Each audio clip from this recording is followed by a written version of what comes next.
Hello guys, welcome back to the series of Rameswaram. So మనం ఇక్కడ మండపం నుంచి రామేశ్వరంకి వచ్చిన దాని తర్వాత ఒక రూమ్ తీసుకొని ఫ్రెష్ అప్ అయిపోయి స్ట్రీట్ని అయితే ఎక్స్ప్లోర్ చేయండి. సో మనము వచ్చేసరికి టైం అరౌండ్ 8:30-9 అవుతుంది.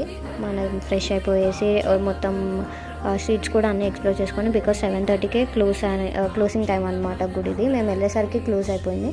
మేము ఇంకా స్ట్రీట్ మొత్తం చూసేసుకొని ఇంటికి వచ్చేసి రూమ్కి వచ్చేసి ఫ్రెష్ అప్ అయిపోయిన దాని తర్వాత మీరైతే ఎర్లీ మార్నింగ్ 4 o'clockకి 4 నుంచి 5 వరకు మనకి స్ఫటిక దర్శనం అనేది ఓపెన్ అవుతుంది. ఫస్ట్ అగ్నితీర్థం దర్శనం చేసుకొని అక్కడ స్నానం అయిపోయిన దాని తర్వాత నెక్స్ట్ 21 బావిలకి మనం స్నానం అయితే చేయిస్తారు. మీకు ఆ డీటెయిల్స్ అన్నీ కూడా నేను ఫుల్ వ్లాగ్లో డెఫినెట్గా మెన్షన్ చేస్తాను. And please subscribe to our channel and go for the more series of Rameshwaram. Thank you.